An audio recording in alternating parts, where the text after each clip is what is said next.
요 9번 슬라이드 한번 좀 띄워주시겠어요? 이건 아까 또 설명 충분히 하셨거든요. 네. 결국 이게 정치 시민권 보장 문제가 뭐 이게 보수, 진보 또 여당 과정에 따라 뭐 이해관계나 입장이 달라질 문제는 아닌 거죠. 아니죠. 사실은 이제 이렇게 접근하면 좋을 것 같아요. 네. 이 교사 정치 기본권, 학교 밖 정치 기본권 보장이 학교 내의 정치 중립성, 네. 직무상 정치 중립성을 해칠 우려가 있느냐? 그러면 이거는 예측이니까 조금씩 다를 수 있어요. 네. 그런데 대전제가 있습니다. 뭐냐면 정치 기본권은요, 참정권은 주권자라는 지위에서 직접 도출되는 권리예요. 네. 그리고 참정권이 없으면 다른 사회, 경제, 문화권을 획득할 수가 없는 겁니다. 그래서 참정권 내지 정치 기본권은 다른 기본권의 실현 수단이거든요. 네. 무지무지하게 중요하다는 뜻이에요. 이걸 생각하면 명확한 헌법 원칙이 나옵니다. 하나는 뭐냐면 이런 정치 기본, 이렇게 중대한 정치 기본권을 제약할 때는 강력한 근거가 있어야 된다. 합리적 의심의 여지가 없을 만큼의 강력한 근거가 있어야 된다. 두 번째는 그렇게 강력한 사유와 근거가 있을지라도 네. 필요한 최소한의 제약에 그쳐야 된다. 네. 이 두 가지 헌법 원칙은 누구나 동의할 수 있잖아요. 그렇습니다. 아니 그렇다면 교사의 정치 기본권을 우리가 잘 생각해 보면 뭐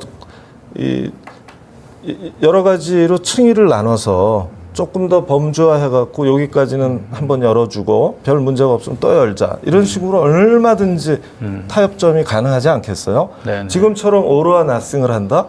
이거는 앞에 두 헌법 원칙의 명백한 위반이에요. 네. 그런데도 불구하고 우리나라 헌법재판소가 특히 문재인 정부가 구성했던 헌법재판소가 2020년에 교사정치기본권이 합헌이라고 6대3으로 결정을 내렸어요.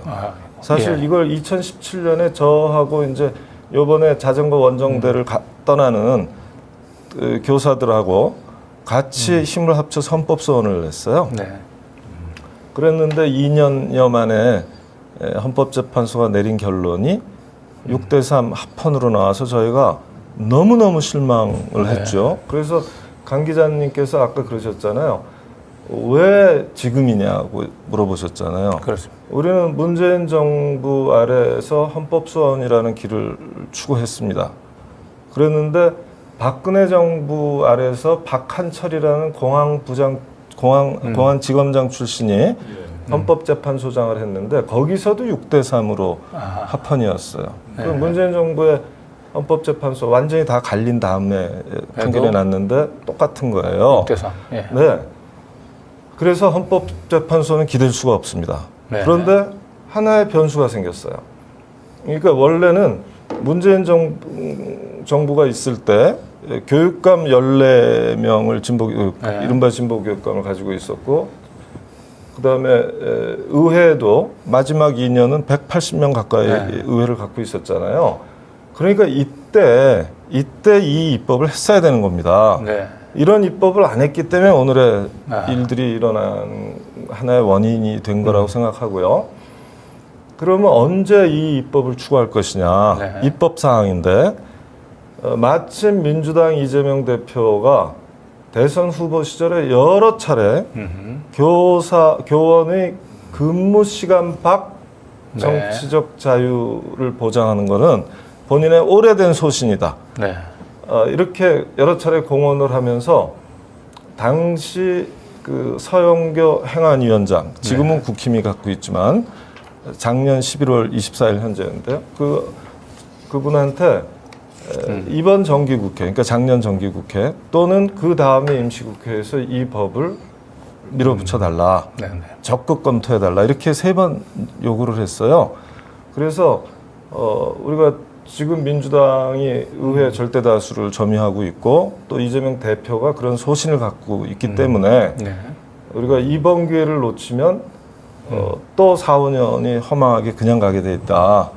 그래서 지금 집중행동, 전국 대장정을 하지 않을 수가 없다고 생각을 한 거고요.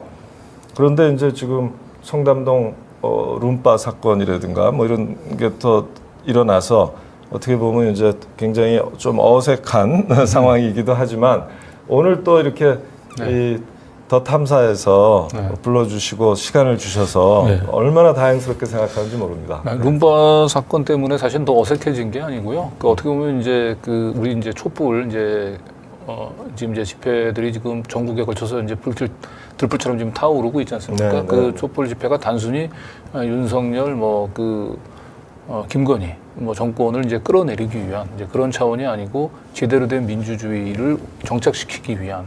그래서 어떻게 보면 촛불 집회의 내용들을 사실은 더욱 풍부히 할 수 있다고 보고요. 그래서 고맙습니다. 예. 교원의 정치적인 시민권을 확보하는 운동도 이 촛불 시민들과 함께 촛불 집회와 함께 같이 어우러졌으면 네, 네. 좋겠습니다. 그리고 네.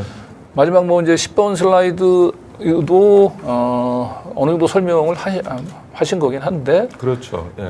교원의 이 정치기본권 쟁취 운동이 한번 10번 슬라이드 한번 띄워주시겠습니까? 네. 교원의 정치기본권 쟁취운동이 지금의 경제위기, 안보위기, 민생위기 상에서 굳이 추진해야 할 만큼 중요한 거냐. 네. 이거 어느 정도 설명을 하긴 했습니다만은. 네. 이게요. 네. 이게 이제 민생이 중요하다는 말에 반대할 사람이 없잖아요. 네. 근데 이 민생이 중요하다는 말이 어떻게 해석되냐면 다른 것들은 하지 말자. 정치 아젠다로 삼지 말자. 네. 이렇게 되는 순간 가치 논쟁, 이념 논쟁, 정치 논쟁 하지 말자는 것과 같아요. 그냥 경제를 매크로하게 어떻게 관리해야 될지만 갖고 산업을 어떻게 진흥해야 될지만 갖고 얘기하자. 이렇게 하는 거라서 이것도 하나의 굉장히 뚜렷한 정치적 입장이 돼버립니다. 그렇죠. 굉장히 정치성이 높은 주장이 돼버려요. 실제로는 민생의 틀을 정하는 게 정치 아닙니까? 그렇기 때문에 아까 제가 이게 교원들한테는 교원 근무 조건을 정하는 거라고 그랬잖아요. 어떻게 보면 큰 틀을. 그런 의미에서 민생 아닌 게 없죠. 사실은 정치의 기본틀, 민주주의의 기본틀을 정하는 것은 정치 시민권, 정치 주체성을 세우는 것은 다른 모든 문제보다 더 중요한 겁니다. 그렇습니다. 여기서 결단이 나면 다른 문제들이 펴지질 않거든요. 도무지. 그래서 우리가 정치개혁을 그토록 강조하는 건데요. 지금 이 정치개혁은 여러 가지 이유로 잘 안 이루어지고 있고 결국은 촛불의 요구도 한편의 민생의 유능함을 보이라는 것과 함께 그리고 내 삶의 구체적인 조건을 향상시키라는 당연한 요구와 함께 이렇게 하기 위해서는 정치의 틀을 바꿔야 된다. 정치개혁 이쪽으로 수렴하게 돼 있다고 저는 생각해요. 그리고 지금 우리 강진구 기자께서 아주 좋은 말씀을 해주신 겁니다. 지금 마침 저희는 한편으로는 타이밍상 우리가 조금이라도 스포트라이트를 받긴 글렀구나 이렇게 생각을 했는데 뭐 그럴 수밖에 없어요, 솔직히. 그런데 그걸 그래도 전체적으로 이 촛불 집회의 목적하고 다 연동이 돼 있다 이렇게 말씀해 주신 것처럼 이 삼중 위기 상황에서도 이런 문제들을 놓치면 안 된다. 특히나 지금 국회 다수당 입법을 다수당을 촛불혁명의 기운으로 거기까지 몰아준 거 아닙니까? 그런데 이것을 민주주의의 영토를 확장하고 정치 시민권을 확장하는 문제조차도 눈 감고 또 위성 정당으로 선거제도 개혁을 개판 쳤는데 이런 문제마저도 바로잡지 못할 정도라면 도대체 허망해서 어떻게 삽니까? 근데 사실은 이제 우리 지금 현재 그 정치권의 가장 큰 문제 중에 하나가 매번 선거 때 보면은 선거의 중심이 그 자기 당 지지자들의 이제 호소하는 이 선거 전략이 아니고 무당층들을 누가 잡느냐라고 하는 건데 그 어느 목사님께서 뭐 그런 얘기를 하시더라고요. 한국에 있는 대부분의 이 무당층, 정적인 무관심층들은 포털 사이트에서 제목만 보고 뉴스를 소비하는. 그래서 어떻게 보면 선정과 선동의 대상이 되는. 그래서 어떻게 보면 이제 한국의 정치가 한 단계 도약하지 못하고 지난 선거 과정에서 지금 우리가 이렇게 검찰 독재를 초래한 것도 결국은